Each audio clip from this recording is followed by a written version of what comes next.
अस्सलाम वालेकुम रहमतुल्लाहि व बरकातहू। आइए अल्लाह के बाबरकत नाम से शुरू करते हैं। आऊज़ु बिल्लाहि मिनश शैतानिर रजीम। बिस्मिल्लाहिर रहमानिर रहीम। अपने इल्मी सफ़र का आगाज़ करते हैं हज़रत अली के कौल से। बहुत खूबसूरत बात है। अगर ये हम सब अपनी ज़िंदगियों में उतार लें तो हमारा जो फोकस, जो एनर्जी ज़ाया करते रहते हैं हम लोग दूसरों पे या बेफ़ायदा चीज़ों पे, वो बहुत सेफ होगी।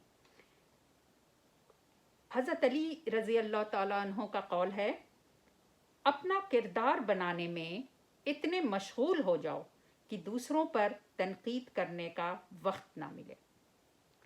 कितनी खूबसूरत बात है कि अपने आप को अपडेट करना, अपने आप को बेहतर से बेहतर बनाना, अपनी कमियों को दूर करना, अपने कैरेक्टर में अच्छाई लाना, और किस लिए कि हमें भी फ़ायदा हो और दूसरों को भी।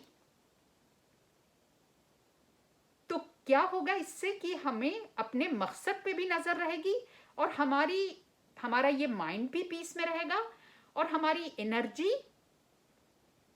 ज़ाया नहीं होगी बल्कि सेफ होगी, क्योंकि हमारा फोकस सही जगह पे है। तो करने का काम है कि अपने किरदार को बनाने में हमने फोकस करना है।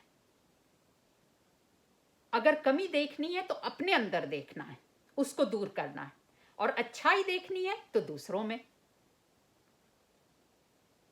तो इससे भलाई पर रहता है इंसान और उसका जहन मुंतशिर नहीं होता, बेसकून नहीं होता। लेकिन इसका ये मतलब नहीं है कि सिर्फ अपने हद तक महदूद हो जाओ, हरगिज नहीं कि अपने किरदार सीरत को बना रहे हैं बस अपने लिए, नहीं। अपने किरदार सीरत को बना रहे हैं क्यों? नेक्स्ट स्टेप ये आता है, क्योंकि मैं कम्युनिटी का वो हिस्सा बनूं, मैं अपने मुल्क की वो शहरी बनूं, मैं अपने घर की वो फर्द बनूं, मैं अपने दोस्तों की वो मजलिस बनूं, मैं अपने पड़ोसी का वो साथ बनूं, मैं अपने रिश्तों का वो वक़ार बनूं कि जो अपने आप को भी भलाई देती है, अपने आप को भी फ़ायदा पहुंचाना और दूसरों को भी, तमाम अल्लाह की मखलूक को। जैसे ये देखें, ये कैंडल जल रही है, क्या है ये? जल रही है खुद और दूसरों को भी रोशनी दे रही है, यानी खुद भी भलाई कर रही है और दूसरों को भी रोशनी पहुंचा रही है।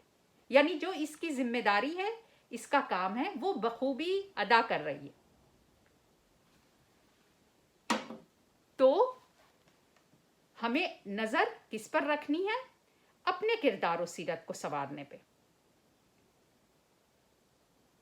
दूसरों में अगर हम देखें तो भलाई, अच्छाई, और अगर कुछ कमी दूसरों में भी, ऐसा नहीं है कि हम सभी में कमी भी है, अच्छाई भी है, लेकिन अगर कभी किसी को कुछ बताना भी है तो बहुत उसका अंदाज़ बयान इतना सुथरा होना चाहिए और उसमें एक हया, पर्दे का पूरा ख्याल, उसकी प्राइवेसी का ख्याल रखते हुए कोई बात हिकमत के साथ, जैसा कि अल्लाह और अल्लाह के रसूल सल्लल्लाहु अलैहि वसल्लम ने फरमाया है। तो मेरी दुआ है कि अल्लाह पाक हम सब को अपने किरदार और सीरत की तामीर में खपने वाला बनाए, ताकि जितनी बेहतर एक फ़र्द की, एक इंसान की किरदार और सीरत होगी, उसकी अखलाकियात होगी, उसका इल्म होगा, उसकी बसीरत होगी, उतना ही एक घर, एक मुआशरा, एक सोसाइटी फ़रोग़ पाती है। क्योंकि एक फ़र्द एक ईंट है और मुआशरा पूरी एक दीवार है ना। तो इस तरह बनता है, ईंट को जोड़ के फिर एक दीवार बनती है। वाखिरुद्दाना अल्हम्दुलिल्लाहि रब्बिल आलमीन। मिलते हैं नेक्स्ट टॉपिक के साथ।